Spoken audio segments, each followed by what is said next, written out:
अस्सलाम वालेकुम and welcome to the show behind the wicket with Moin Khan. World cup 2019 special. मैं हूं आपका होस्ट फैसल इलियास। वर्ल्ड कप में आज डबल हेडर डे है। पहला मैच इंडिया और अफगानिस्तान के दरमियान आउटस्टैंडिंग मैच। 224 रन इंडिया सिर्फ स्कोर कर सका 8 विकेटों के नुकसान पे, जिसे अफगानिस्तान बहुत क्लोज पहुंचा लेकिन चेस डाउन नहीं कर सका। 213 पे उनकी पूरी टीम ऑल आउट हो गई। इस तरह 10 रन से इंडिया की टीम जीती। लेकिन कल और आज का दिन जो है वो बॉटम ऑफ द टेबल टीमों के लिए रहा। अफगानिस्तान जो आखिरी पोजीशन पे 10वें नंबर पे है, वो टॉप 4 की टीम को जो अभी तक नहीं हारी है, उसको इतना क्लोज एनकाउंटर पे जाएगी किसी ने नहीं सोचा था। और अब बहुत रिसेंटली उनके सीईओ ने अफगानिस्तान के कहा था कि पाकिस्तान की टीम से बहुत बेहतर हमारी टीम है, बहुत बेहतर स्ट्रक्चर है। अगर दोनों गेमों को कंपेयर किया जाए तो शायद उन्होंने सही कहा था। हमारे एक्सपर्ट से जानेंगे कि क्या ये सही है कहना या नहीं। बढ़ाना क्रिकेट में if A is greater than B, B is greater than C, तो ए ग्रेटर देन सी नहीं होता। लेकिन हम पूछेंगे अपने एक्सपर्ट से। हमारे साथ हैं पाकिस्तान के साबिक कप्तान टेस्ट क्रिकेटर मोइन खान साहब, और उनके साथ हैं सीनियर तज्जियाकार सोहेब अलवी साहब। दोनों हज़रात का शुक्रिया अदा करूँगा शो पे होने के लिए। मोइन खान साहब, आउटस्टैंडिंग परफॉर्मेंस बाय अफगानिस्तान, और जिस तरह से उन्होंने फाइट किया है आखिर में तो ऐसा लगा कि शायद गिव अवे कर दिया उन्होंने।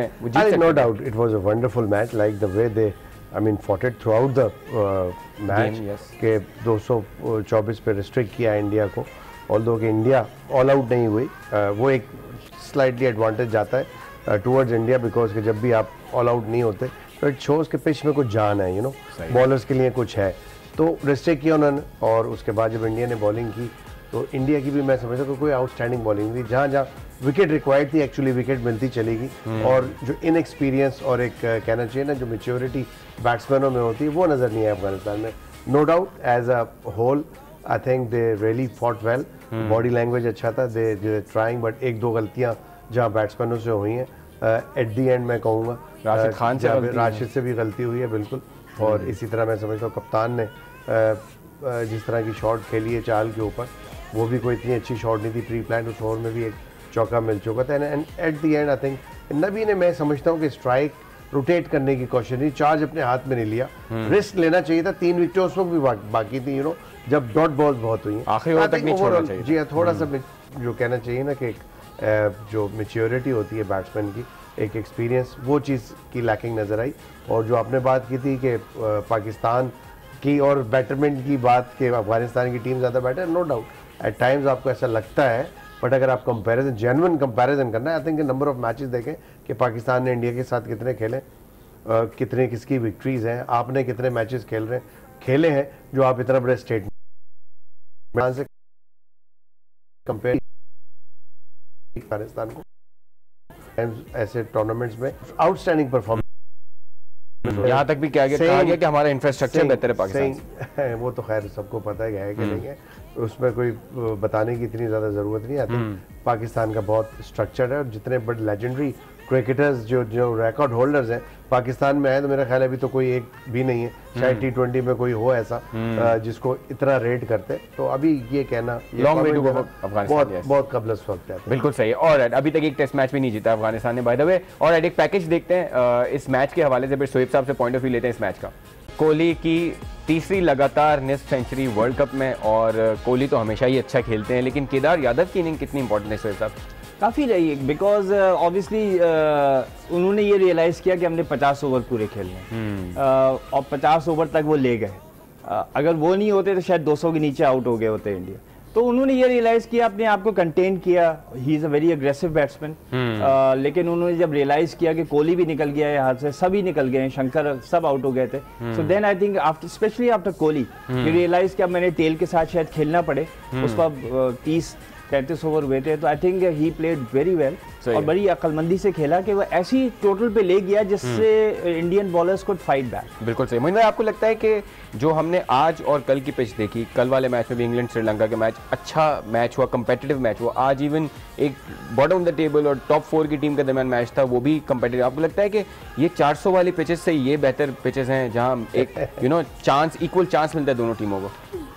इक्वल चांस की बात ठीक है। थोड़ा सा पिछले मैच में जूस था इंग्लैंड और श्रीलंका वाले मैच में, गेंद सीम हुआ है वहाँ पे, और फास्ट बॉलर को हेल्प मिली है, स्पिनर्स को भी हेल्प मिली है। बट मेरे आज का कंपैरेटिवली देखा जाए तो स्लो पिच था बेसिकली, तो उसमें इतनी कोई एक्स्ट्राऑर्डिनरी हेल्प नहीं ली। But when it comes to taking wicket, I think that was the time कि जहाँ पे विकेटें ली हैं दोनों एंड पे आज के मैच में। जहाँ पे अफगानिस्तान को रिक्वायर्ड थी उन्होंने भी विकेट्स ली, और वाइल चेजिंग उन्होंने गंवाई भी विकेटें अपनी उस टाइम पे जब इंडिया को रिक्वायर्ड थी विकेट्स, यू नो। तो अगर आप डिसमिसल देखें तो बहुत सॉफ्ट डिसमिसल हुए आज, वेराज के कल हमने देखा था तो कल विकेटों के पीछे ही 4-5 तो ये फर्क है पिच का, यू नो, कि अभी आप फ्रंट पे आउट किए, आज ज्यादातर शॉट मारते हुए शॉर्ट पिचेस पे आउट हुए, स्लोन पे आउट हुए, चाहल ने 1-2 बहुत अच्छे आउट किए, उसमें भी एक स्वीप मारते हुए प्री प्लान आप आउट हुए।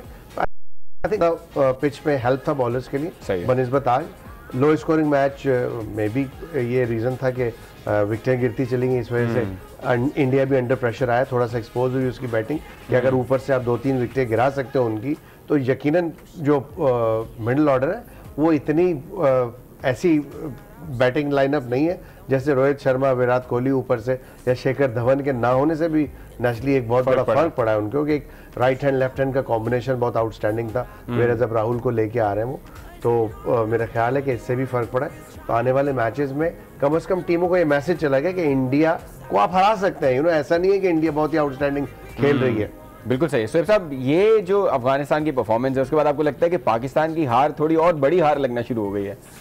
देखो, एक तो ये है कि जब अफगान का दिन होता है प्रेसिडेंट जो है, हाँ, उसके सीईओ की लाज भी रखना थी, क्योंकि दोनों मुल्कों में दोस्ती भी बहुत है, तो जरा सी लाज भी रखनी थी, पाकिस्तान को भी नीचे दिखाना था, तो एक तो वो फैक्टर भी हो सकता है। शायद I don't want to go too much into it, लेकिन बेसिकली ये हुआ था कि जब सिलेक्शन भी हुई थी ना टीम्स की, उस पर ये 2-3 कंट्रीज थी जिसमें इंडिया भी शामिल थी, जिन्होंने ये अंदाजा लगाया था कि near the second half of June जब गर्मी ज्यादा पड़ने लगेगी तो पिचेस इनकी ड्राई होने लगेंगी। सही है, ठीक है, बिकॉज अर्लियर यू गो पेसमेंट की तरफ जा रही थी। अब तुम देखोगे कल भी स्पिनर्स ने जरा सा मलिंगा था, लेकिन डिसिल्वा ने किस तरह आउट किया।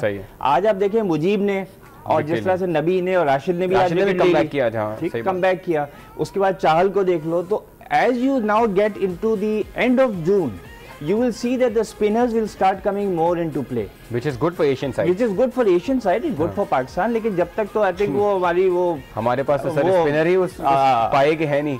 नहीं पाए के हैं, लेकिन we probably left it too late. अब इंडिया जडेजा को लेकर आया। Why would they bring Jadeja? उन्होंने खास तौर पे कहा था कि हम जडेजा को इसलिए ले जा रहे हैं कि उसका एक्सपीरियंस काम आएगा in the latter half of the tournament, जब पिचेस जरा सी टर्न लेंगी। अब वो देखना शंकर को या जादेव को बिठा देंगे किसी एक मैच में और जडेजा को ले आएंगे, फिर वो 3 स्पिनर्स के साथ अटैक करेंगे आपको। बिल्कुल सही। तो ये अब स्पिन जो है वो ले रही है, विकेट्स पिचेस जो है जरा स्लो होना शुरू हो जाएंगी। सही है। और वरना आप ये देखें साउथहैम्पटन की, it is the one of the best batting tracks. यही तो 750 रन हुए थे पाकिस्तान और इंग्लैंड के बीच में, और अभी पहले भी एक कोई मैच हुआ था उसमें भी बड़े रन बने थे। तो सडनली अब जो है जरा सा आपका टेम्परेचर चेंज हो रहा है, गर्मी आ रही है, लेट समर रहा है इंग्लैंड में, अब आप देखिएगा जरा स्पिनर्स ऑन सॉन्ग आएंगे। बिल्कुल सही। हम एक एरियल दो डाल मोमेंट्स देखेंगे, एक पैकेज है वो देखते हैं, एरियल दो डाल मोमेंट्स, उसके बाद ब्रेक पे जाएंगे। वापस आकर हम थोड़ा सा टच करेंगे जो न्यूजीलैंड और वेस्ट इंडीज़ का मैच हो रहा है, लेकिन स्पेशली हम बात करेंगे कल जो बड़ा मैच होना है पाकिस्तान और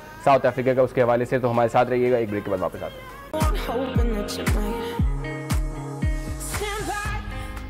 welcome back after the break on behind the wicket with Moin Khan. Break पे जाने से पहले जैसे हमने अनाउंस किया, हम बात करेंगे पाकिस्तान और साउथ अफ्रीका का कल का जो मैच होना है।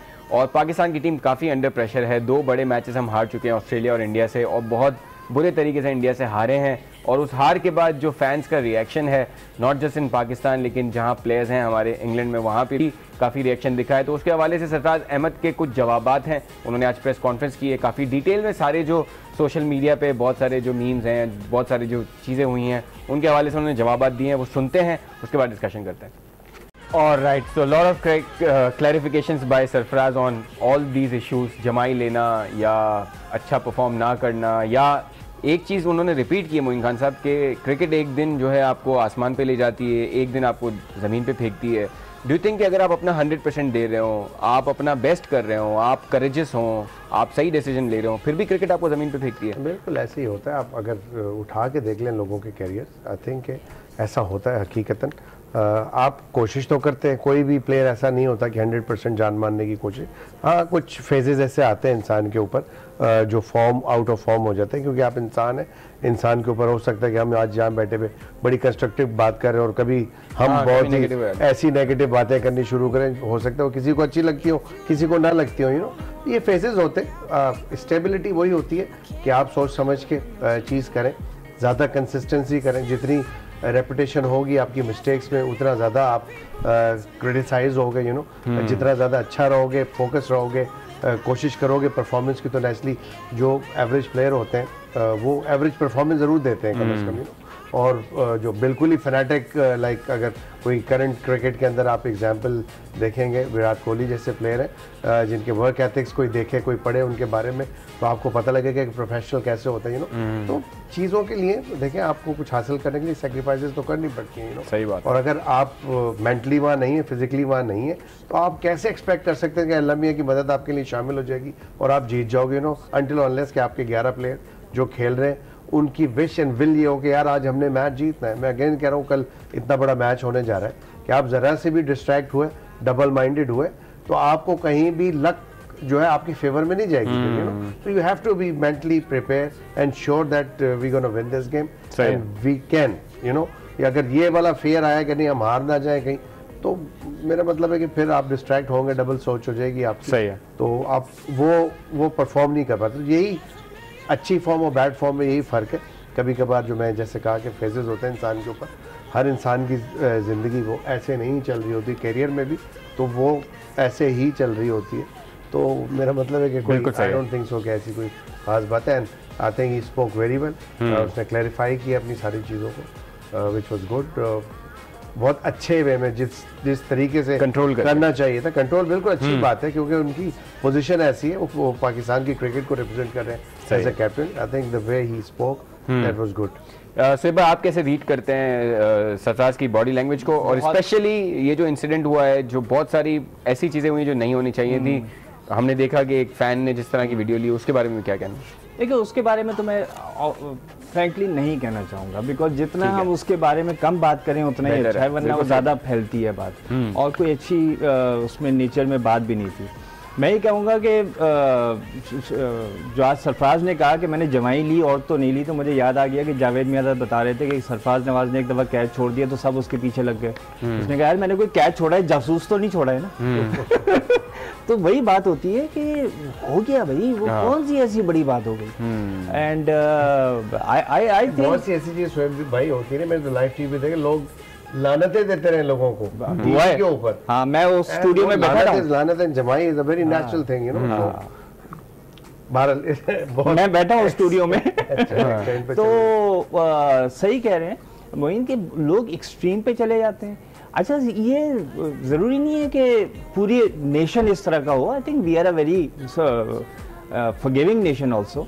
मेरे ख्याल में बस ये सोशल मीडिया पे अगर 100 लोग आ गए तो 100 में से 90 ने ये कह दिए। जो लोग सोशल मीडिया पे नहीं बैठे, क्या पता वो नहीं कह रहे हो ये बात। तो हम सोशल मीडिया से समझते हैं पूरा मुल्क ये कह रहा है, और फिर लड़कों के ऊपर असर पड़ता है। But I think he spoke very well, और लगा कि उसने एक सोब्राइटी से इसको लिया है, कामनेस से लिया है, और जो उसने बातें की वो बिल्कुल सही कही कि भाई आप हमने प्रैक्टिस के कोशिश करेंगे। और एक और बात ये है कि देखो, हम भी जब एग्जाम के लिए पढ़ते थे ना, जितना आप लास्ट 2 डेज में पढ़ते ना, आप पूरे साल नहीं पढ़ते, ये सोच के कि यार अभी तो बहुत दिन पढ़े।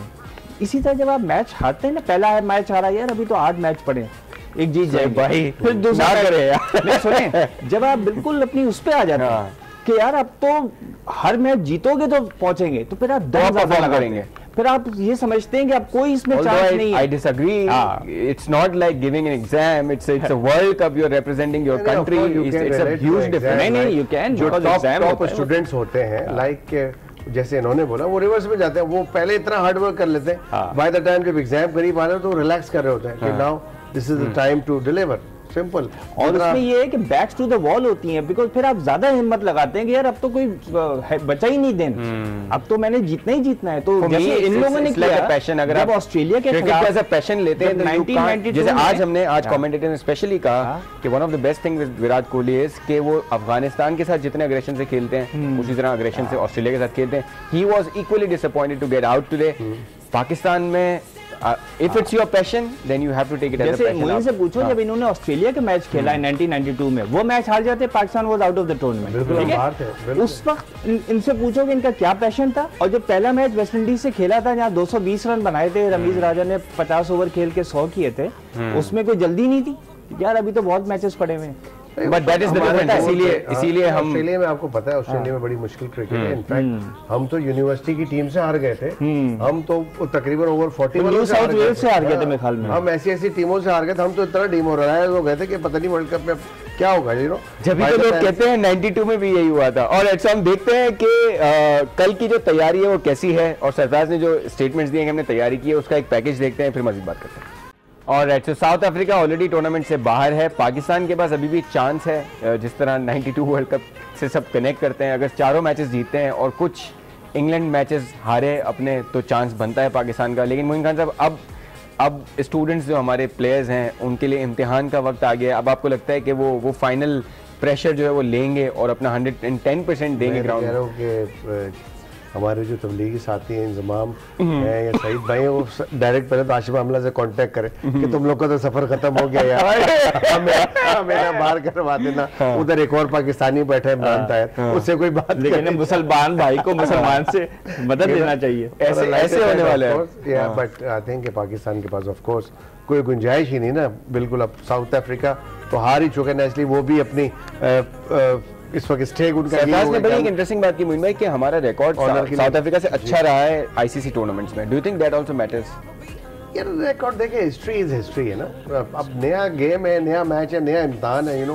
आप बोल रहे होंगे यार ये किसने कहा? क्योंकि हम 2 साल पहले 96 में हारे, 99 में हारे, ये किसने कहा हमारा रिकॉर्ड अच्छा है? 2015 में जीते, 2015 में जीते, तो रिकॉर्ड तो नहीं है, चैंपियंस ट्रॉफी में जीते। ठीक है, आप अब रिकॉर्ड प्लेयर बनाते हैं, टीमें बनाती हैं। जैसे हम इंडिया से पहले मैचेस में कह रहे थे कि ये टीम जो है हिस्ट्री क्रिएट कर सकती है अगर इंडिया को हरा देगी। सिर्फ वर्ल्ड कप तो अलग है, क्योंकि हम इंडिया से कभी नहीं जीते वर्ल्ड कप के मैच, नहीं हो सका, तो उन्होंने एज एन अपॉर्चुनिटी नहीं लिया उसको। तो अब 2 साल पुरानी बात हो गई। एक तो आईसीसी चैंपियंस ट्रॉफी, आईसीसी आपने जो T20 वर्ल्ड कप जीता था, फिर 92 वर्ल्ड कप जीता था, बहुत टाइम हो गया, यू नो। अब आपने कम्पीट करना भाई, दूसरी टीमें जो तैयारी करके आई आप उनको देखें, उनके खिलाफ स्ट्रैटेजी बनाए कि उसको कम्पीट किस तरह करना है, अपना कॉम्बिनेशन किस तरह खिलाना है, एग्जीक्यूशन अपने प्लान की किस तरह करनी है। बिल्कुल सही। बातों से नहीं जीता है, ग्राउंड में जीता जाएगा मैच। और ऐसे बातों से नहीं जीत सकते, हमने ग्राउंड पे जीतना है। इस वर्ल्ड कप ने हम बातें बहुत की हैं, सबने ही प्रेस कॉन्फ्रेंसेस की हैं, वेबसाइट्स अपडेट की हैं, लेकिन उम्मीद करते हैं कि अब ग्राउंड में परफॉर्म करेंगे। हम अभी देखेंगे Olpers fall of wicket from today's game, और उसके बाद ब्रेक पे जाएंगे, वापस आकर बातों का सिलसिला कंटिन्यू करेंगे।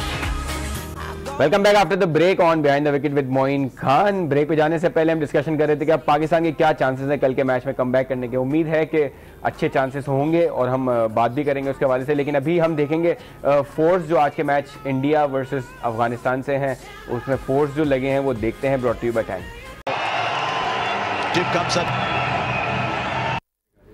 और राइट, सो मोइन भाई, आज वर्ल्ड कप की पहली हैट्रिक भी हुई, मोहम्मद शामी ने ली, उसको जरा उसमें इंपॉर्टेंट विकेट थी नबी की। उसके साथ साथ हमने देखा है कि भुवनेश्वर की जगह शामी को लाया गया, लेकिन Bhuvneshwar is injured right now. Do you think Shami is a better option than Bhubaneswar?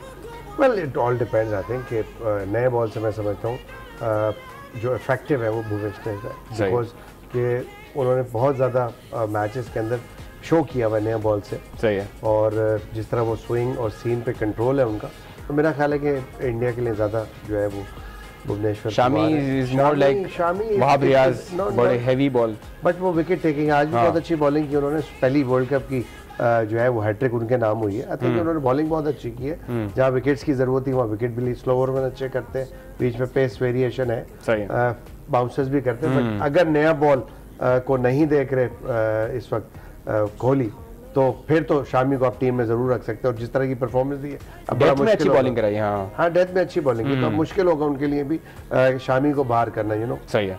Alright, सो कल के मैच पे अगर हम दोबारा आए, शोएब साहब, 2 चेंजेस की बात हो रही है, 2 प्लेयर्स चेंज होने वाले हैं। डू यू थिंक कि शोएब मालिक is an obvious change, because जिस तरह की परफॉर्मेंस उनकी अभी रही है, तो आपको लगता है कि जो है ये एक चेंज तो ये हो गया, दूसरा चेंज क्या होगा?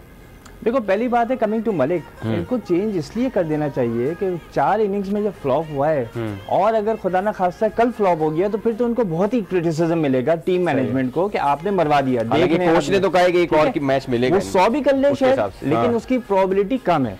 तो आई think they should drop Malik and bring in Haris Sohail. दूसरा ये है कि जो बात हो रही है जिसपे हसनैन ने किसी से कह भी दिया है कि मुझसे सरफराज ने कहा है कि कल तुम खेल रहे हो। अच्छा, हाँ, वो फेसबुक के ऊपर आ गया है और जाहिर बात है फिर हसन की जगह शायद वो खेलेगा। So these are the 2 changes I think, but I still feel कि आसिफ को you must bring back in some way. I don't know कि किसकी जगह बनती है नहीं बनती। लॉर्ड्स छोटा ग्राउंड है और मुइन बेहतर बताएंगे ग्राउंड के बारे में, लेकिन जहां मैंने देखा है और मैं वहां गया भी हूँ काफी मैचेस कवर करने, एक तो स्लोप है तो उसमें अगर आपको रिच का एक स्पॉट है वहां पे अच्छी मिल जाए तो Wahab Riaz can be very difficult to face coming from round the wicket. Hasan Ali भी हो सकता है, लेकिन हसनैन को ट्राई करना है। लेकिन now you have to go with your bench strength. इन सबको आजमा लिया तो बेहतर ये होगा कि you go with the new ones, but you know I rather के Moin describe the ground better because ये तो एक्चुअली वहां खेल ग्राउंड की अपनी जगह है। मेरा ख्याल है ये सबसे इंपॉर्टेंट चीज है ना शोएब भाई, वो है कि जो भी खेले कि क्या रिक्वायरमेंट है उस वक्त की, पिच की असेसमेंट क्या है आपकी, आपने किस जगह पे राइट एरियाज है जब बॉल पिच करी। आप इंडिया के खिलाफ टॉस का इनिशिएटिव सारे हमारे बॉलर्स ने ज़ाया कर दिया, यू नो। सही बात। तो आपको सबसे पहले असेस करना है कि पिच किस तरह की है। मैच अवेयरनेस बहुत इंपॉर्टेंट है कि किस वक्त किस बैट्समैन को किन एरियाज से बॉल जो है आपको हेल्प कर रहा है, वहाँ पिच करना बहुत इंपॉर्टेंट है। आई थिंक जो एक और चीज़ इंपॉर्टेंट है कि आप एक जर्मन पेस, जैसे अभी कहा कि कल शायद वो खेले और खेलना चाहिए, हम तो काफ़ी दिनों से बोल रहे हैं। हसनैन एक डिफरेंट पेस पे वो बॉल करता है। इस वक्त वर्ल्ड कप में उस पेस के ऊपर खेलना इतना आसान नहीं है, क्योंकि दुनिया के तमाम बैट्समैन जो यूज टू है एक नॉर्मल पेस के ऊपर, यू नो। हसनैन एक थोड़ा सा एक्सेप्शनल है, यू नो, तो चांस दे सकता है। ये आपका एक आप समझ लें कि गैम्बल है, ट्रम्प कार्ड हो सकता है। फिर प्लस ये कि वो यंग है, एनर्जी है उसके अंदर, आप जिस तरह कहेंगे उस तरह आपको बॉलिंग करके दे सकता है, यू नो। अनफॉर्चुनेटली हसन ने कोई इतना इम्प्रेसिव बॉलिंग नहीं की है, जिसकी वजह से मैं समझता हूँ कि शायद पिछले मैच में प्रॉब्लम हुई। अगर हसन जैसे बॉलर जो सीम ला के मारते हैं, अगर वो थोड़ा सा आगे पिच करते बॉल उस दिन, तो बहुत अच्छी बॉलिंग करनी थी उन्होंने। तो आई थिंक बॉलिंग के लिए बहुत इंपॉर्टेंट होगा ये कि किस जगह, और इवन आपकी अगर बैटिंग आती है तो आपको you have to be very sensible कि आपने विकेट प्रायोरिटी रखनी है अपनी, कि विकेट इन हैंड रखनी है, ताकि आपको एट टाइम जहाँ जरूरत पड़े बाउंड्रीज की या मारने की, आपके हाथ में विकेट्स होनी बहुत इंपॉर्टेंट है। अगर टाइम टू टाइम विकेट्स गिरती गई तो आप ये नहीं सोच सकते कि आप 300 प्लस चेस कर जाएंगे या फिर आप 300 साढ़े 300 पहले बैटिंग में बना लेंगे, यू नो। बिल्कुल सही। पार्टनरशिप बहुत इंपॉर्टेंट होंगी। और आपको जाहिर सी बात है जो बॉलिंग है और साउथ अफ्रीका की इतनी कोई एक्स्ट्रा ऑर्डिनरी बॉलिंग नहीं चल रही है अभी। सारे मैचेस आ रहे में आपके लिए गुड लक है, तो वो भी डीमोरलाइज होंगे, आपको पकड़ना है इस वक्त। वो नेचुरली हारे हुए तो हैं, डीमोरलाइज हुए तो हैं, लेकिन उनके लिए भी ऑनर के लिए गेम होगा, यू नो, कि फेस सेविंग के लिए वो अपनी फुल एफर्ट करेंगे आपको। How you respond then you have to see and calculate the things and execute, otherwise बहुत मुश्किल हो जाएगा गेम पाकिस्तान। सर भाई, अगर इसको थोड़ा सा डिफरेंटली देखें तो Pakistan will be under more pressure because of the pressure that they have created on themselves. उसके बाद अफ्रीका क्योंकि ऑलरेडी बाहर हो चुका है, कुछ भी कर लें, तो आपको लगता है कि वो कम प्रेशर में खेलेंगे, हम थोड़े ज्यादा प्रेशर में खेलेंगे, तो advantage will go to South Africa because they will play freely. देखो बात तो बिल्कुल सही की, दैट्स अ गुड पॉइंट, लेकिन मेरी पर्सनल फीलिंग ये है कि sometimes pressure is good for you. जैसे मैंने उस वक्त भी बात की थी कि जब आपको बैक्स टू द वॉल होता है, वो मुहावरा ऐसी तो नहीं बना है ना कि व्हेन कॉर्नर्ड कैट से डेंजरस कोई चीज नहीं है, बिकॉज वो फिर पंजे निकाल लेती है। तो वही कॉर्नर्ड टाइगर्स की भी इमरान ने मिसाल दी थी। तो मेरा जो ख्याल है कि प्रेशर एंड स्ट्रेस को कहते हैं, लोग कहते हैं वो बहुत stress, sometimes stress is good for you because it gets you thinking, it gets you creative. तो मेरा ख्याल है जब आप प्रेशर, इट ऑल डिपेंड्स की लीडरशिप कैसी है इट ऑन दैट डे। वैसे तो I have full confidence in Sarfaraz. I think he should return to the way he was 1-1.5 साल पहले, चैंपियंस ट्रॉफी वाला, सबको बताना, सबको जगाना, चाहे खुद जवाई ले जो भी है, पूरी टीम को जगा के एक्साइट करके रखना है। And I think he can put pressure. South Africa से हम सीरीज हारे हैं, ये भी काफी लोग कह रहे हैं, लेकिन उसका स्टेन था, ओलिविया था, उनकी पिचेस थी। This is a totally different ball game. बिल्कुल सही है, लेकिन हम पिंक डे पे उनसे जीते थे जहां वो बहुत अच्छा परफॉर्म करते हैं। सो उम्मीद है कि उसी तरह की परफॉर्मेंस हमारी टीम की तरफ से आएगी। मैं लास्ट क्वेश्चन लूंगा, फिर हम शो का एंड करेंगे। Win the toss do what? कोई कल फिर कोई ट्वीट आने वाला है? नहीं, ये बड़ा मुश्किल, देखें मुश्किल बात ये कि जो बेस्ट जज होते हैं आपके मुल्क के, जिनको आपने responsibility the, the authority remain to them. हाँ. They are the better position to in fact judge. Tweets होने भी नहीं चाहिए इस पे. नहीं होने चाहिए, ऑफ कोर्स नहीं होने चाहिए. अननेसेसरी प्रेशर हो जाए. और जहाँ मैच की बात है, मैं समझता हूँ कि उस प्रेशर को अगर आप इंजॉय नहीं करेंगे, अपॉर्चुनिटी नहीं समझेंगे, देन आप परफॉर्म नहीं कर सकते. बिल्कुल. मैं तुम्हें एक बात बताऊं कि एशेस का एक टेस्ट था, उसमें इंग्लैंड ने टॉस जीत के पहले फील्डिंग ली थी और ब्रॉड ने पहले सेशन में 8 विकेटें ले ली थी. सही है. बिकॉज स्काई वाज ओवरकास्ट, बहुत बारिश थी. अभी भी जो मैं कुछ शॉट्स मैंने देखे थे प्रैक्टिस के, उसमें बहुत डार्क क्लाउड्स भी थे. तो अगर तो कल प्रेडिक्शन भी है रेन की, कल से 25 तक, तो अगर तो कोई हैवी क्लाउड कवर हुआ, मैं कहूंगा Sarfaraz should be bold enough to maybe think. अगर पिच में भी वो देख रहा है जूस है, अगर देख रहा है बहुत ओवरकास्ट है, डैम्पनेस है, तो उसको ये नहीं होना चाहिए कल को इंडिया के खिलाफ मेरी क्रिटिसिज्म हुई थी तो अब मैं ये करूं. हाँ, तो I think it will all depend, and may be if it's a good pitch और सनी डे तो फिर बैटिंग व्हाटएवर इंशाल्लाह. और अल्लाह करे कि अच्छी परफॉर्मेंस हो पाकिस्तान की तरफ से, और ये जो सारे जो गम के बादल हैं और जो ये प्रेशर है हमारी टीम पे वो छटे इंशाल्लाह. इस उम्मीद के साथ आपसे खुदाफिज कहेंगे. मोइन खान साहब और सोहेब अली साहब का शुक्रिया अदा करेंगे. We'll see you tomorrow again and we hope for a good game between Pakistan and South Africa. कल मुलाकात होगी.